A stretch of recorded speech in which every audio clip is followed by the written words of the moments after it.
दोपहर का समय था। पंडित चंद्रकांत सर्राफ अपनी दुकान पर बैठे थे। थोड़ी ही दूर पर उनका एक सहकारी भी विराजमान था। एक बगल में उनका एक नौकर भी बैठा था। चंद्रकांत की दुकान पर अनेक प्रकार की सोने चांदी की तैयार वस्तुएं बिकती थीं।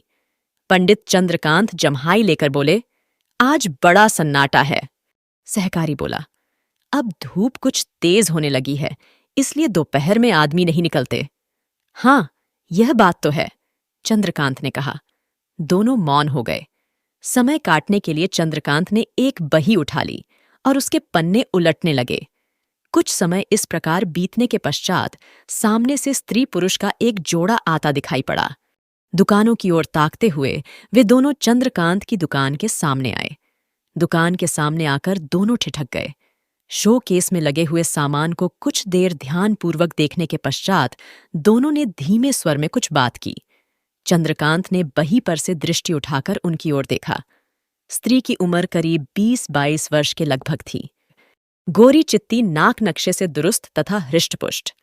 पुरुष की उम्र 40 के लगभग होगी, सांवला रंग, कद नाटा, शरीर का पतला, कोट पैंट कालर नेकटाई से लैस। स्त्री बैगनी रंग की बनारसी साड़ी और उसी कपड़े का जंपर तथा पैरों में सैंडल पहने थी। पुरुष ने आगे बढ़कर चंद्रकांत से पूछा, साड़ी पिन है? जी हाँ, ऊपर आ जाइए। आगे आगे स्त्री और पीछे पुरुष। दोनों दुकान पर चढ़कर अंदर आ गए। पुरुष तो खड़ा रहा, स्त्री कुर्सी पर बैठ गई। चंद्रकांत ने एक बड़ा बक्स खोलकर स्त्री के हाथ में दे दिया। इस बक्स में अनेक डिजाइन तथा मूल्य की साड़ी पिनें लगी हुई थीं। स्त्री कुछ क्षण तक उन्हें देखकर पुरुष से बोली, जरा देखो। मैं क्या देखूं? जो तुम्हें पसंद हो वह ले लो। कुछ सलाह तो दो। पसंद में सलाह का क्या काम? यह कहकर पुरुष चंद्रकांत की ओर देखकर किंचित मुस्कुराया। चंद्रकांत भी मुस्कुरा दिए और बोले, ठीक कहा आपने। स्त्री एक पिन की ओर संकेत करके पुरुष से बोली, यह पिन अच्छी है। पुरुष पिन की ओर देखकर बोला, मुझे तो सभी अच्छी लगती है। स्त्री ने चंद्रकांत से पूछा, इसका क्या दाम है? चंद्रकांत ने पिन में लगा हुआ छोटा सा टिकट देखकर कहा, 25 रुपया। गिनी गोल्ड का है? पुरुष ने पूछा। हाँ, बीच में जो सफेद नगीना है वह पुखराज है। पुखराज तो पीला होता है, स्त्री ने कहा। चंद्रकांत शिष्टता पूर्वक हंसकर बोले, पीला भी होता है और सफेद भी। मैं तो हीरा समझी थी, स्त्री ने कहा। इतना बड़ा हीरा होता तो इस पिन के दाम 200 रुपये होते। अच्छा, तो इसे ही निकाल दीजिए। यही ले लिया। अंतिम वाक्य स्त्री ने पुरुष की ओर देखकर कहा। ठीक है, चंद्रकांत से वह बोला, दाम कुछ कम कर दीजिए। बिल्कुल एक दाम है, हमारे यहां मोल तौल नहीं होता। चंद्रकांत ने पिन निकालकर एक छोटी डिब्बी में रखते हुए कहा। पुरुष ने जेब से मनी बैग निकाला और 25 रुपये गिनकर चंद्रकांत को दिए। चंद्रकांत ने रसीद दी। दोनों चले गए। पंडित चंद्रकांत जवान आदमी है। उम्र 30-32 वर्ष के लगभग है। चंद्रकांत उन्हीं जैसे चरित्र के लोगों में रंगीली तबीयत के आदमी प्रसिद्ध हैं।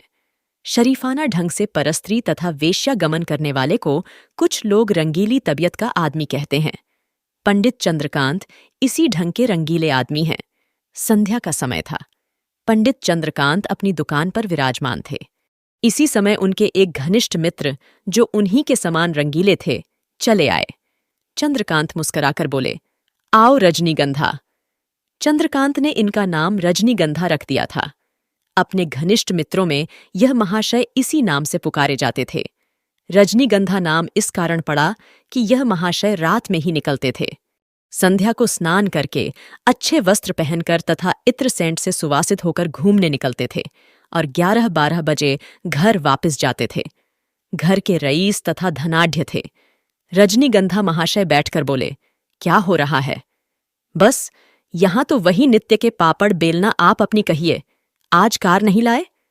ऐसे ही टहलता हुआ चला आया। कार लड़के बच्चों को सिनेमा ले गई है। और कहो, और क्या खबर है? खबर यह है कि कल लखनऊ चलते हो। लखनऊ? हाँ, काम तो है। तुम क्यों जा रहे हो? ऐसे ही घूमने फिरने। बहुत दिनों से कहीं गया नहीं, इस कारण तबीयत मचल रही है। तबीयत मचल रही है, मैं सब समझता हूं। चंद्रकांत ने मुस्कुराकर सिर हिलाते हुए कहा। रजनीगंधा महाशय भी मुस्कुरा दिए और बोले, चलोगे? चलो, मुझे तो जाना ही है। रेल से चलोगे या कार से? कार ले चलेंगे। कल सवेरे चलो। दिन भर घूमे फिरें। तुम अपना काम कर लेना। रात को होटल में ठहर जाएंगे। वह तो तू ठहरेगा ही। रजनीगंधा जो ठहरा रात को ही महकेगा। चंद्रकांत ने मुस्कुराते हुए रहस्यपूर्ण दृष्टि से कहा। हाँ तो बोलो पक्का रहा। अभी बताता हूं।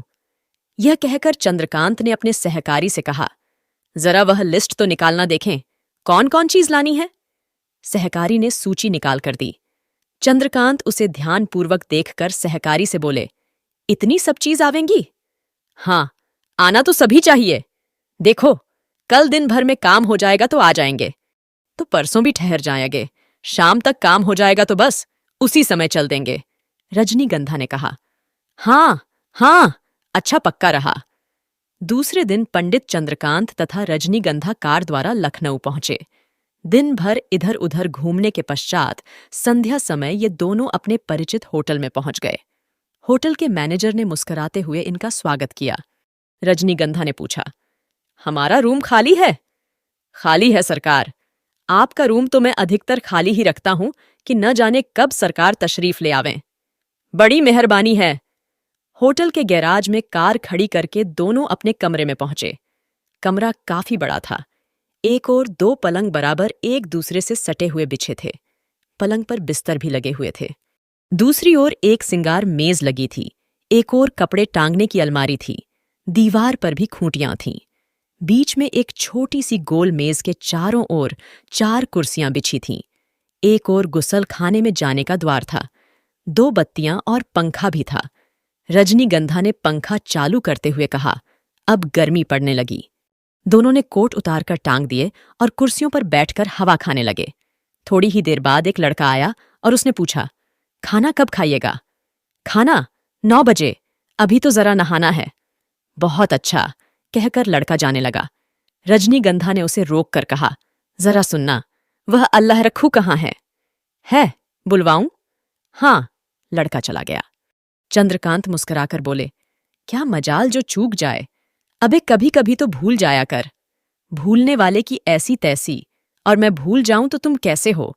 कर का माला छोड़कर मन का माला झपते हो बच्चा। बगुला हो। देखने में बड़े शांत और गंभीर, परंतु ध्यान मछली की ही ओर रहता है। इस समय अल्लाह रखू आ गया। उसने आते ही फराशी सलाम किया। अल्लाह रखू की उम्र 50 के लगभग। गाल में पान की गिलौरी दबी हुई है। कहो मियाँ, अच्छे हो? हुजूर के इकबाल से सब बखैरियत। क्या हुक्म है? क्या बताना पड़ेगा? बस आपका इशारा ही काफी है। हमारी पसंद तो जानते ही हो। नई चीज लीजिए, इंशाअल्लाह देखकर फड़क जाइएगा। यह कहकर अल्लाह रखू चला गया। अच्छा, मैं जरा नहा डालूं। हाँ, मांग छोटों से लैस हो जाऊं। बको मत, कहकर रजनीगंधा गुसलखाने में चला गया। जिस समय रजनीगंधा गुसलखाने से निकलकर बाहर आया और सिंगार मेज के आईने के सामने बैठकर बाल संवार रहा था, उसी समय अल्लाह रखू आ गया। उसके पीछे एक स्त्री थी। अल्लाह रखू उससे बोला, चली आओ। स्त्री सकुचाती हुई आकर कुर्सी पर बैठ गई, परंतु ज्यों ही उसकी दृष्टि चंद्रकांत पर पड़ी, वह चौंक उठी। दोस्तों, ऐसे और भी इंटरेस्टिंग कहानियों के लिए मेरे चैनल को सब्सक्राइब करना मत भूलिएगा। तो आइए, अब आगे सुनते हैं। चंद्रकांत ने भी उसे ध्यानपूर्वक देखा। सहसा वह भी चौंके।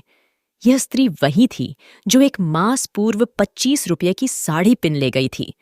स्त्री तुरंत उठ खड़ी हुई और अल्लाह से बोली, चलो। क्यों क्यों? बैठो, शरीफ आदमी है। चंद्रकांत बोल उठा, बैठो, कोई डरने की बात नहीं है। अल्लाह रखू तुम जाओ। अल्लाह रखू चला गया। रजनीगंधा चुपचाप देख रहा था। चंद्रकांत ने पूछा, तुम कौन हो? सच बताओ। स्त्री रोने लगी। कुछ देर बाद जब वह शांत हुई तो बोली, आप विश्वास नहीं करेंगे। विश्वास क्यों नहीं करेंगे, कहो। स्त्री ने अपना वृतांत सुनाया। वह एक भले घर की लड़की थी। पड़ोस के एक युवक के प्रेम में फंसकर उसके साथ भाग खड़ी हुई थी। उस युवक ने कुछ दिनों बाद उसे उस व्यक्ति को सौंप दिया जिसके साथ अब वह रहती है और जो उस दिन उसके साथ चंद्रकांत की दुकान पर गया था। वह पुरुष उससे यह पेशा करवाता है। चंद्रकांत ने कहा, तुम उसका कहना क्यों मानती हो? वह जल्लाद है। उसकी बात न मानूं तो जान से मार दे। चंद्रकांत रजनीगंधा से परामर्श करके स्त्री से बोला, तुम हमारे साथ चलो तो हम किसी भले आदमी से तुम्हारा विवाह कर दे। मैं तैयार हूं, मेरा उद्धार कीजिए, आपका जन्म भर एहसान मानूंगी। चंद्रकांत उस स्त्री को अपने साथ ले आए और एक युवक के साथ उसका विवाह करवा दिया। कभी कभी भक्षक भी रक्षक हो जाता है। दोस्तों, विश्वंभर नाथ शर्मा कौशिक की यह कहानी यहीं समाप्त होती है।